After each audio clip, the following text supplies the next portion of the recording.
আমরা যখন দ্বীনের পক্ষে কথা বলি, ইসলামের পক্ষে কথা বলি, নাস্তিক্যবাদী অপশক্তি, সেকুলার অপশক্তি মাঝে মধ্যে আমাদেরকে টিটকারি মেরে বলে, যদি তোদের এগুলো ভালো না লাগে তোরা আফগানিস্তান চলে যা, পাকিস্তান চলে যা, সৌদি চলে যা, তুরস্ক চলে যা। বলে নাকি বলে না? যেমন আমার শাইখ মুর্শিদ কায়েদে মিল্লাত আল্লামা জুনায়েদ বাবুনগরী, আল্লাহ তাআলা তার কবরকে নূরের মান্বিত করে দিল।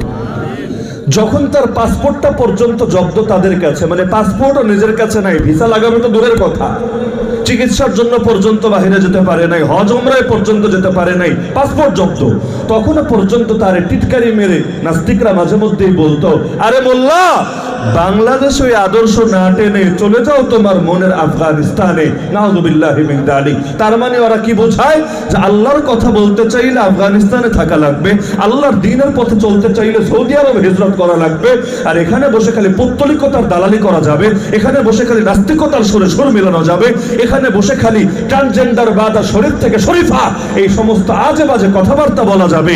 এই জমিনে বসে আল্লাহর কথা স্বাধীনভাবে বলা যাবে না, আল্লাহর পথে স্বাধীনভাবে চলা যাবে না, না হলে ওরা আমাদের জীবনের মধ্যে হস্তক্ষেপ করবে।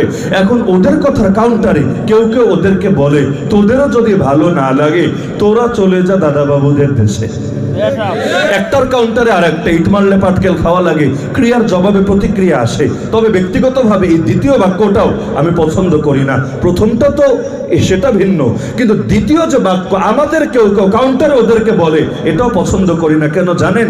এই বাক্য থেকে এমন একটা অর্থ বের হয় যে দাদা বাবুদের দেশে গেলেই মনে হয় সবকিছু অ্যালাউ হয়ে যায়, সব বৈধ হয়ে যায়, সেখানে বসে আল্লাহ শানে বেয়াদবি করা যায়, সেখানে বসে রাসূলকে গালিগালাজ করা যায়। যেমন তসলিমা নাসরিন এই জমিনে বসে রাসূলের গালিগালাজ বেশি করতে পারে নাই, এজন্য চলে গিয়েছে দাদা বাবুদের দেশে। এখন সেখানে বসে বসে বাংলাদেশের এক জাতীয় দৈনিকেও নিয়মিত কলাম লেখে, সম্পাদকীয় উপসম্পাদকীয় লেখে। তার মানেটা কি? যে বর্ডার ক্রস করলেই সব শয়তানি, সব ইবলিসগিরি কি যায় নাকি বৈধ হয়ে? আল্লাহর কসম, বাংলাদেশের মালিক আল্লাহ, ইন্ডিয়ার মালিক আল্লাহ, ইসরায়েলের মালিক আল্লাহ, সৌদির মালিক আল্লাহ, তুরস্কের মালিক আল্লাহ, আর আফগানিস্তানের মালিক যিনি, আমেরিকার মালিকও তিনি। দুনিয়ার কেউ এসে দখলদার সাজতে পারে, আল্লাহর জমিনে আল্লাহকে নিষিদ্ধ করার চেষ্টা করতে পারে, কিন্তু যারা মুসলমান তারা তো দিলে মনে প্রাণে বিশ্বাস করে ইসলামের কোনো সীমানা হয় না, ইসলামের কোনো কাঁটাতারের বেড়া হয় না, ইসলামকে কোনো গণ্ডির মধ্যে আবদ্ধ করা যায় না।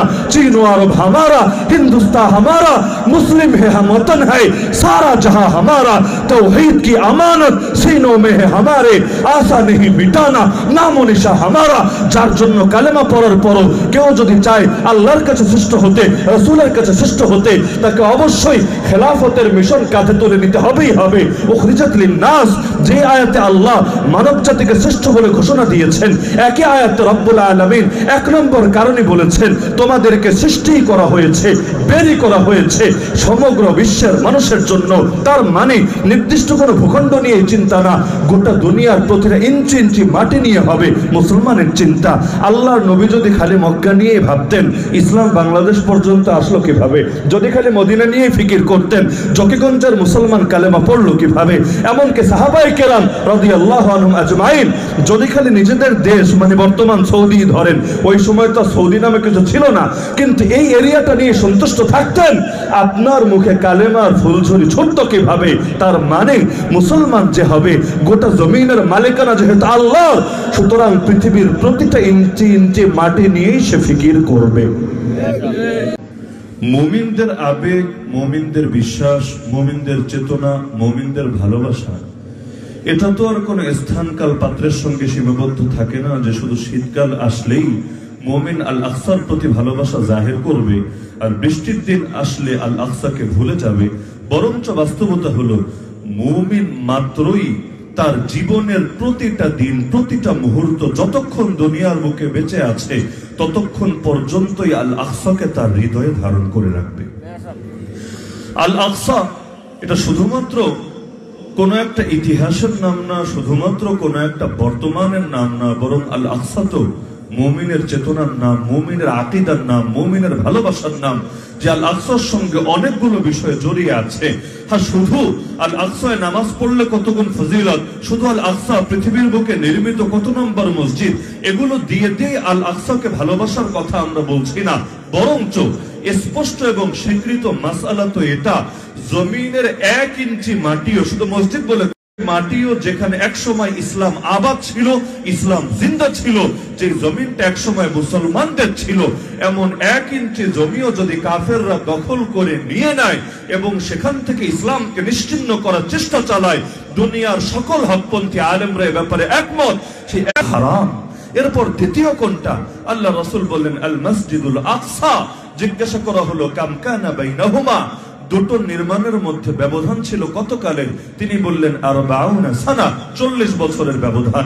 তার মানে আল মসজিদুল হারাম নির্মিত হওয়ার 40 বছর পর আল মসজিদুল আকসা নির্মিত হয়েছে। আরে শুধু ঐতিহাসিক বলেই আমরা কথা বলছি না, দুদিন আগে কেন, 10 মিনিট আগেও যে ঘরটাকে মসজিদ হিসাবে নির্ধারণ করা হয়েছে, এমন একটা মসজিদও যদি কাফেররা দখল করে আসে, দখল করার নিয়তে ওদের বাহিনীকে সমবেত করে, তাহলে পৃথিবীর মুসলিম উম্মাহকে চুপ করে বসে থাকার কোনো সুযোগ আছে?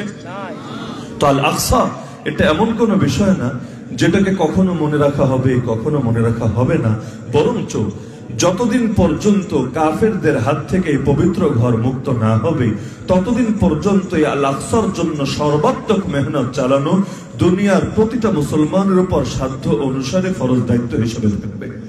শাইখুল ইসলাম আল্লামা তাকি উসমানী হাফিজাহুল্লাহ আল আকসা কনফারেন্সের মধ্যে এখন থেকে আরো বহু মাস আগে এই বাস্তবতাটা দ্ব্যর্থহীন ভাষায় উল্লেখ করেছেন, যেটা আন্তর্জাতিক স্কলাররা খুব কম উল্লেখ করেন, বা আন্তর্জাতিক পরিমণ্ডলে উল্লেখ করার হিম্মত খুব কম মানুষই করেন। স্পষ্টভাবে তিনি বলেছেন, আমরা যে মাঝে মধ্যে দাবি করি যে ইসরায়েল ফিলিস্তিন যুদ্ধ বন্ধ হোক, এর মানেটা কি? আমরা এটা বলতে চাই যে ইসরায়েলের জায়নবাদীরা, জায়নিস্টরা, ইসরায়েলের হানাদাররা, তোমরা ফিলিস্তিনের সাধারণ নাগরিকদেরকে হত্যা করো না, তোমাদের লড়াই যোদ্ধাদের সাথে, বোঝাপড়াও করো যোদ্ধাদের সাথে, কিন্তু হামাস তোমাদেরকে আঘাত হানবে আর প্রতিশোধ নিবা নিরীহ, অসহায়, সাধারণ, বয়স্ক, বৃদ্ধ, এই সমস্ত মানুষদের থেকে। আর এটা কখনো মানবতার পরিচয় কি হতে পারে না। সুতরাং তোমরা এরকম সাধারণ মানুষ হত্যা বন্ধ করো, মুসলমানদের শহরে ধ্বংসযজ্ঞ চালানো বন্ধ করো, না রাফায় ধ্বংসযজ্ঞ চালাও, না গাজায় ধ্বংসযজ্ঞ চালাও, আমরা এটা দাবি করি। না হলে পৃথিবীর বুকে কাফেররা যেই সুরে কথা বলে, মুসলমানদের সেই সুরে কথা বলার সুযোগ নাই। কাফেররা বলতে চায় ইসরায়েল থাকুক ইসরায়েলের মতো, ফিলিস্তিন থাকুক ফিলিস্তিনের মতো। ইসরায়েলেরও দরকার নাই ফিলিস্তিনের সঙ্গে যুদ্ধ বাঁধানোর, আর ফিলিস্তিনেরও দরকার নাই ইসরায়েলের সঙ্গে যুদ্ধ অব্যাহত রাখার, বরং উভয় দলকে যদি শান্ত করে দেওয়া হয়, ইস্যু খতম, কেস সলভ। কিন্তু এটা কাফেরদের দৃষ্টিতে নৈতিক মনে হতে পারে, দুনিয়ার তথাকথিত মানবাধিকারের নীতিতে এটা গ্রহণযোগ্য হতে পারে, কিন্তু যে কোরআন পড়েছে, যে সুন্নাহ পড়েছে, যে ইসলামী আকীদা অন্তরে পোষণ করে, এই কথার সাথে বা এই দাবির সাথে জীবনে একমত হতে পারে না। কারণ এখানে বড় একটা ফতোয়া জড়িয়ে আছে, বড় একটা ফতোয়া জড়িয়ে আছে। কি ফতোয়া? যে ইসরায়েলকে থামিয়ে দিলেই কি হবে রে ভাই? আমি যদি তোমার ঘর গিয়ে দখল করি, আমি আমার ক্ষমতাকে কাজে লাগিয়ে, পাওয়ারকে কাজে লাগিয়ে, অথবা যে কোনো অনৈতিক পন্থায় তোমার ঘরকে দখল করি, এভাবে দখল অবস্থায় চলে গেল 5 বছর বা 10 বছর বা 20 বছর। এখন আপনি প্রতিবাদী হয়ে উঠলেন নতুন করে যে দখলদারকে যে কোনো মূল্যে উচ্ছেদ করতে হবেই হবে। এখন এলাকার ময়মুরব্বী অথবা সালিশ যারা করে, এদের পকেট আমি ভরে দিলাম, এদেরকে বিভিন্নভাবে খুশি করে দিলাম, তারা এসে আপনার পিঠে, আপনার মাথায় হাত বুলিয়ে সান্ত্বনা দিচ্ছে আপনাকে, আরে বহুদিন হয়ে গেছে, ঝগড়া বিবাদ করার দরকার কি? মুসলমানে ঝগড়া করলে কাফেরদের সুযোগ নেবে, তুমিও ঠান্ডা হয়ে যাও, ওকেও ঠান্ডা করে দিচ্ছি, তুমিও কিছু বলো না, আমরা ওকে না করে দিব, সেও যাতে কিছু না বলে। আরে তোমার তো মাথা রাখার জায়গা একটা আছে, এক জায়গা না থাকলে কি হবে? ওটা নিয়ে তুমি খুশি থাকো, তাহলে ঝামেলা খতম হয়ে যাবে। এভাবে কেউ যদি এসে বিচার করে, যার বিচার মূলত দখলদারের পক্ষে যায়, এবং যার বাড়ি, যার ভিটে, যার জমি দখল হয়ে গিয়েছে, তার বিপক্ষে সে যদি অবস্থান নেয়, দুনিয়ার কোন নীতি নৈতিকতা সম্পন্ন লোককে এই বিচারের উপর সন্তুষ্টি প্রকাশ করতে পারে? যে 1 বছরে যাক, 5 বছরে যাক, 10 বছরে যাক, আর 100 বছরে যাক, আর দখলদারের সমাধান তো দখলদারকে উচ্ছেদ করতে হবে। যতদিন পর্যন্ত সে উচ্ছেদ হবে না, ততদিন পর্যন্ত এখানে শান্তির সবকও দেওয়ার অধিকার কেউ রাখে না। শান্তি মানেই ওকে বিদায় করো, শান্তি মানেই আমাকে আমার অধিকার ভোগ করতে দাও। কথা তো স্পষ্ট। তো ইসরায়েল এটা তো বৈধ কোনো রাষ্ট্র না, এটা যে বৈধ রাষ্ট্র না এটা বুঝতে পিএইচডি করা লাগবে না। এমনকি বাংলাদেশ, এই বাংলাদেশ রাষ্ট্র হিসাবে আজও পর্যন্ত ইসরায়েলকে কোনো বৈধ রাষ্ট্র মনে করে না। তো যেখানে দুনিয়ার মুসলমান রাখেন বহুত সেকুলাররা, এই যে আমেরিকায় ফিলিস্তিনিদের জন্য অথবা অসহায় গাজাবাসীদের জন্য যে পরিমাণ আন্দোলন হয়েছে, দুঃখের কথা বা তিক্ত কথা, ওই পরিমাণ আন্দোলন বাংলাদেশেও হয়নি এখনো পর্যন্ত। আমেরিকার বিভিন্ন কলেজ ভার্সিটির ছেলেরা এত মাইর খাওয়ার পর, মামলা খাওয়ার পর, জেল খাটার পর এখনো পর্যন্ত যে আন্দোলন অব্যাহত রেখেছে, অত লম্বা আন্দোলন তো দূরের কথা, 10 ভাগের 1 ভাগ আন্দোলন করার ধৈর্য আমাদের থাকে না। আমরা তো হুজুগে সকালে নামলে বিকাল হওয়ার আগে টেম্পার যায় ফুরিয়ে, অত বেশি আবেগ ধরেও রাখা যায় না। একটা হুঙ্কার দিলেই মনে হয় ব্যাস হক সব আদায় হয়ে গিয়েছে, কেল্লা সব ফতে হয়ে গিয়েছে। আর মাঝে মধ্যে নিজের কাজ চায় অন্যকে দিয়ে ছেড়ে দিতে। যেমন মাঝখানে মিডিয়ার ভাবভাব দেখে মনে হচ্ছিল যাক আমাদের কাজ তাহলে শিয়ারাই করে দিচ্ছে, আমাদের আর পেরেশানি করা লাগবে না, আগামীকাল তাহলে আনন্দ বা বিজয় উদযাপনের প্রস্তুতি নিতে হবে, খেল তো খতম হয়ে যাবে। এখন খুশি হওয়ার বিভিন্ন কারণ হতে পারে, খুশি যদি এ কারণে হতো যাক দুশ্মনকে তো একভাবে না একভাবে শায়েস্তা করা হচ্ছে, আমি করি আর আরেকজনই করুক, এমনকি কাফেরাও যদি লাগে এতে আমাদের মন খারাপ হওয়ার তো কোনো কারণ নাই। কারণ কাটা দ্বারাও যদি কাটা ওঠে আমার লসটা কোথায়?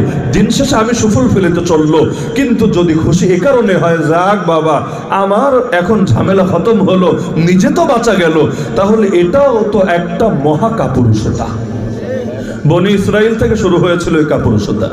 নবী মুসা আলাইহিস সালাম তাদেরকে আহ্বান করেছিলেন রবের পক্ষ থেকে, এক কাজ করো তোমরা, উদখুলুল আরদাল মুকাদ্দাসা, তোমরা পবিত্র জমিনে ঢুকে পড়ো। পবিত্র জমিন কোনটা? এই ফিলিস্তিনের ভূমি।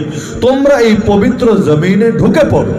আল্লাতী কাতাবাল্লাহু লাকুম, আল্লাহ তোমাদের জন্য এটা লিখে দিয়েছেন, মানে তোমরা যে এই জমিনের উত্তরাধিকারী হবা, এই জমিনের নিয়ন্ত্রণ যে তোমাদের হাতে আসবে, এই ফয়সালা রব্বুল আলামিন করে দিয়েছেন। ওয়ালা তারতাদ্দু আলা আদবারিকুম, তোমরা পালিয়ে যেও না, তোমরা পেছনের পথ ধরো না, সম্মুখ পানে অগ্রসর হতে থাকো। তোমাদের জন্য রব্বুল আলামিন বিজয় নির্ধারণ করে রেখেছেন। নবী মুসা আলাইহিস সালাম বনি ইসরাইলকে আহ্বানটা করলেন। তারা কি জবাব দিল? এই তাদের জবাব শোনানোর আগে প্রাসঙ্গিকভাবে আমি আপনাদের মধ্যে যারা ইসলাম সম্পর্কে মৌলিক জানাশোনা রাখেন, আমি আপনাদের একটা সংশয় নিরসন করে দিচ্ছি। এই আয়াতটা দিয়ে, যেই আয়াত আমি মাত্র পাঠ করলাম, এই আয়াতটা দিয়েই আজকের যুগের ইহুদিরা দলিল দেয় যে মুসলমানরা হলো দখলদার, ওরা হলো আসল বাড়িওয়ালা, সুতরাং এই ফিলিস্তিনের জমিনটা মূলত ওদেরই প্রাপ্য, এর 1 ইঞ্চি জমিনও মুসলমান ভোগ করতে পারবে না। নাউযুবিল্লাহি মিন যালিক। বলবেন কেমন কথা? আয়াত হলো কোরআনের, দলিল দেয় ইহুদিরা। হ্যাঁ, এই আয়াত দিয়ে দলিল দেয়, তবে ব্যাখ্যাটা নিজেদের মতো করে চালায়। একই কোরআন দিয়ে তো সবাই দলিল দেয়, কাদিয়ানিরা কি এই কোরআন দিয়ে দলিল দেয় না?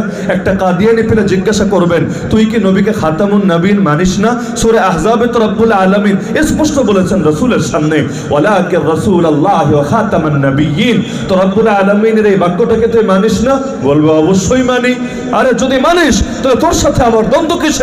বলবে কোনোই দ্বন্দ্ব নাই, দ্বন্দ্ব হুজুররা নিজেদের স্বার্থ দাঁড় করিয়ে দিয়েছে, এখন আপনাকে এভাবে বুঝ দিয়ে বাড়ি পাঠিয়ে দিবে। কিন্তু বাস্তবতা হলো শব্দটা উপরে উপরে ঠিকই মানে, ব্যাখ্যাটা নিজেদের মতো দেয় পরিবর্তন করে। তো শব্দ মানার কি অর্থ থাকবে যদি ব্যাখ্যা নিজের মতো করে? একজন লোক যদি বলে আমি সংবিধান মানি, তবে যত কাজ করে সব হলো সংবিধান বিরোধী বেআইনি কাজ। পুলিশ গিয়ে তারে ধরলো যে কিরে তুই না বললি তুই সংবিধান মানিস, তাহলে বেআইনি আর সংবিধান বিরোধী কাজ করছিস কেন? সে বলল মানি তো, তবে তোমরা যেই ব্যাখ্যা মানো ওই ব্যাখ্যায় মানি না, আমি আমার নিজের মতো করে নিজস্ব ব্যাখ্যায় মানি। এই রকম ডায়লগ যদি মারে, পুলিশ কি ওরে ছেড়ে দিয়ে আসবে না ধরে নিয়ে আসবে? তাহলে কোরআন মানতে চাইলে তো কোরআনকে মানতে হবে নবীজির ব্যাখ্যা অনুসারে, কোরআনকে মানতে হবে সাহাবায়ে কেরামের ব্যাখ্যা অনুসারে, কোরআনকে মানতে হবে উম্মার সর্বসম্মত ব্যাখ্যার অনুসারে। এর বাইরে গিয়ে নিজের মতো করে ভুলভাল ব্যাখ্যা একটা দাঁড় করিয়ে দেবে, আর দিন শেষে বলবে কোরআন মানি। আল্লাহর কসম, এটাকে কোরআন মানা বলে না, এটাকে নফসের পূজা বলে। তো এখন আয়াত তো দিচ্ছে কোরআন থেকে, একেবারে স্পষ্ট কথা। হে আমার কওম, নবী মুসা বলছেন। তো নবী মুসার কওম কারা? বনি ইসরাইলরা। এই বনি ইসরাইলের সন্তানিত ইহুদিরা, যে তোমরা ঢুকে পড়ো এই পবিত্র জমিনে, আল্লাহ তোমাদেরকে লিখে দিয়েছে। আয়াত থেকে বুঝে নিয়েছে এই জমিনের মালিকানা নাকি ওদেরই বরাদ্দ আছে। কিন্তু পাগলরা কোরআনের মূলনীতি ভুলে গিয়েছে, রব্বুল আলামিনের সেখানে আদর্শ ভুলে গিয়েছে। রবের আদর্শ হলো, আল্লাহ স্পষ্ট বলেছেন, ওয়ালাকাদ কাতাবনা ফিজ জাবুরি মিন বাদি যিকর আন্নাল আরদা ইয়ারিসুহা ইবাদিয়াস সালিহুন। জমিনের ওয়ারিস হবে, জমিনের উত্তরাধিকারী হবে একমাত্র নেককার বান্দারা।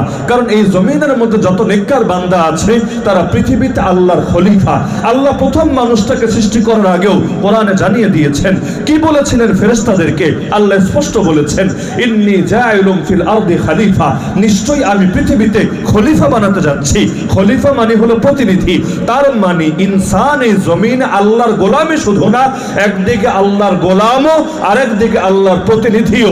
প্রতিনিধির কাজ হলো, যে তাকে প্রতিনিধি বানিয়েছে, যে তিনি তাকে যা যা করতে বলবে সে শুধু সেটাকে বাস্তবায়ন করবে। আমরা আল্লাহর প্রতিনিধি, আমাদের ব্যক্তি জীবনেও, আমাদের পারিবারিক জীবনেও, আমাদের সমাজেও, আমাদের রাষ্ট্রেও, আমাদের গোটা দুনিয়াতে। এজন্য পরিবারে আমি তাই করতে বাধ্য যা আল্লাহ করতে বলেছেন, সমাজে তা করতে বাধ্য যা আল্লাহ করতে বলেছেন। এমনকি মুসলমান যদি কেউ হয়, একটা আইনও তো বানাতে পারে না নিজের মতো করে।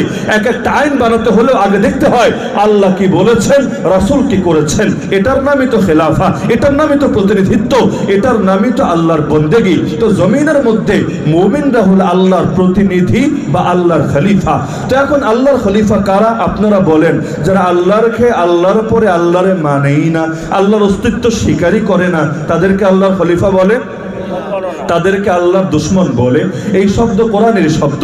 আল্লাহ মানুষকে দুই ভাগে ভাগ করেছেন। এক ভাগের নাম দিয়েছেন হিজবুল্লাহ, কোরআনের শব্দ হিজবুল্লাহ, আল্লাহর দল। আরেক ভাগের নাম দিয়েছেন হিজবুশ শাইতান বা শয়তানের দল। মনে করেন বাংলাদেশে যদি এমন কোন লোক পান, যেই লোক দেশ মানে না, রাষ্ট্র মানে না, আইন মানে না, বিধান মানে না, সংবিধান মানে না, এমন কোন ঘাড়তেরা লোক যদি পান, তাকে কি রাষ্ট্রের আদর্শিক নাগরিক বলবেন না বিদ্রোহী বলবেন? এই বিদ্রোহীকে জীবনে দেশপ্রেমিক বলার কোন সুযোগ আছে? বিদ্রোহী তো বিদ্রোহী, সে তো দেশের দুশমন, দেশপ্রেমিক না। তো এই গোটা জমিনটা কার মালিকানা? সবাই তো একমত, এই গোটা জমিন কার মালিকানা? বাংলাদেশি হোক, ইন্ডিয়াই হোক, পাকিস্তানি হোক, আমেরিকাই হোক, সৌদি আরবি হোক। আরে দেশের নাম আলাদা হতে পারে, দেশের শাসক সরকার আলাদা হতে পারে, কিন্তু এই জমিনের প্রতিটি ইঞ্চি ইঞ্চি মাটির মালিক একজনই, নাম তার আল্লাহ। যার কারণে এক সংশয়ের মধ্যে আরেক সংশয়। আমি এই বাক্যের বিরোধিতা করি। কোন বাক্য? আমরা যখন দ্বীনের পক্ষে কথা বলি, ইসলামের পক্ষে কথা বলি, নাস্তিক্যবাদী অপশক্তি, সেকুলার অপশক্তি মাঝে মধ্যে আমাদেরকে টিটকারি মেরে বলে, যদি তোদের এগুলো ভালো না লাগে তোরা আফগানিস্তান চলে যা, পাকিস্তান চলে যা, সৌদি চলে যা, তুরস্ক চলে যা।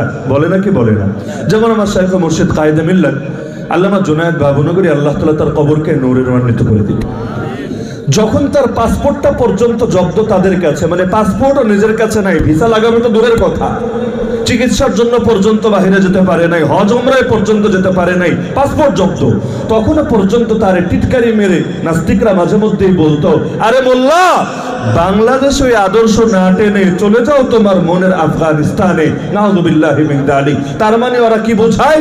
যে আল্লাহর কথা বলতে চাইলে আফগানিস্তানে থাকা লাগবে, আল্লাহর দ্বীনের পথে চলতে চাইলে সৌদি আরব হিজরত করা লাগবে, আর এখানে বসে খালি পৌত্তলিকতার দালালি করা যাবে, এখানে বসে খালি নাস্তিকতার সুরে সুর মিলানো যাবে, এখানে বসে খালি ট্রান্সজেন্ডার বাদ আর শরীর থেকে শরীফা এই সমস্ত আজে বাজে কথাবার্তা বলা যাবে। এই জমিনে বসে আল্লাহর কথা স্বাধীনভাবে বলা যাবে না, আল্লাহর পথে স্বাধীনভাবে চলা যাবে না, না হলে ওরা আমাদের জীবনের মধ্যে হস্তক্ষেপ করবে। এখন ওদের কথার কাউন্টারে কেউ কেউ ওদেরকে বলে, তোদেরও যদি ভালো না লাগে তোরা চলে যা দাদা বাবুদের দেশে। একটার কাউন্টারে আর একটা, ইট মারলে পাটকেল খাওয়া লাগে, ক্রিয়ার জবাবে প্রতিক্রিয়া আসে। তবে ব্যক্তিগতভাবে এই দ্বিতীয় বাক্যটাও আমি পছন্দ করি না। প্রথমটা তো সেটা ভিন্ন, কিন্তু দ্বিতীয় যে বাক্য আমাদের কেউ কেউ কাউন্টারে ওদেরকে বলে, এটাও পছন্দ করি না। কেন জানেন?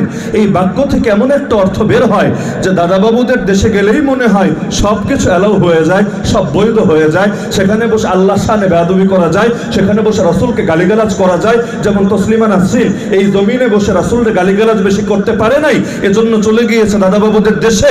এখন সেখানে বসে বসে বাংলাদেশের এক জাতীয় দৈনিকেও নিয়মিত কলাম লেখে, সম্পাদকীয় উপসম্পাদকীয় লেখে। তার মানেটা কি? যে বর্ডার ক্রস করলেই সব শয়তানি, সব ইবলিসগিরি কি যায় নাকি বৈধ হয়ে? আল্লাহর কসম, বাংলাদেশের মালিক আল্লাহ, ইন্ডিয়ার মালিক আল্লাহ, ইসরায়েলের মালিক আল্লাহ, সৌদির মালিক আল্লাহ, তুরস্কের মালিক আল্লাহ, আর আফগানিস্তানের মালিক যিনি, আমেরিকার মালিকও তিনি। দুনিয়ার কেউ এসে দখলদার সাজতে পারে, আল্লাহর জমিনে আল্লাহকে নিষিদ্ধ করার চেষ্টা করতে পারে, কিন্তু যারা মুসলমান তারা তো দিলে মনে প্রাণে বিশ্বাস করে ইসলামের কোনো সীমানা হয় না, ইসলামের কোনো কাঁটাতারের বেড়া হয় না, ইসলামকে কোনো গণ্ডির মধ্যে আবদ্ধ করা যায় না। চীন ও আরব হামারা, হিন্দুস্তান হামারা, মুসলিম হে हम वतन है, सारा जहां हमारा, तौहीद की अमानत सीनों में है हमारे, आशा नहीं मिटाना नामो निशा हमारा। যার জন্য কালেমা পড়ার পরও কেউ যদি চায় আল্লাহর কাছে শ্রেষ্ঠ হতে, রাসূলের কাছে শ্রেষ্ঠ হতে, তাকে অবশ্যই খেলাফতের মিশন কাঁধে তুলে নিতে হবেই হবে। উখরিজাত লিন-নাস, যে আয়াতে আল্লাহ মানব জাতিকে শ্রেষ্ঠ বলে ঘোষণা দিয়েছেন, একই আয়াতে রব্বুল আলামিন এক নম্বর কারণে বলেছেন তোমাদেরকে সৃষ্টি করা হয়েছে, বেরি করা হয়েছে সমগ্র বিশ্বের মানুষের জন্য। তার মানে নির্দিষ্ট কোনো ভূখণ্ড নিয়ে চিন্তা না, গোটা দুনিয়ার প্রতিটা ইঞ্চি ইঞ্চি মাটি নিয়ে হবে মুসলমানের চিন্তা। আল্লাহর নবী যদি খালি মক্কা নিয়ে ভাবতেন, ইসলাম বাংলাদেশ পর্যন্ত আসলো কিভাবে? যদি খালি মদিনা নিয়ে ফিকির করতেন, জকিগঞ্জের মুসলমান কালেমা পড়লো কিভাবে? এমনকি সাহাবায়ে কেরাম রাদিয়াল্লাহু আনহুম আজমাইন যদি খালি নিজেদের দেশ, মানে বর্তমান সৌদি ধরেন, ওই সময় তো সৌদি নামে কিছু ছিল না, কিন্তু এই এরিয়াটা নিয়ে সন্তুষ্ট থাকতেন, আপনার মুখে কালেমার ফুলঝুরি ছুটত কিভাবে? তার মানে মুসলমান যে হবে, গোটা জমিনের মালিকানা যেহেতু আল্লাহর, সুতরাং পৃথিবীর প্রতিটা ইঞ্চি ইঞ্চি মাটি নিয়েই সে ফিকির করবে।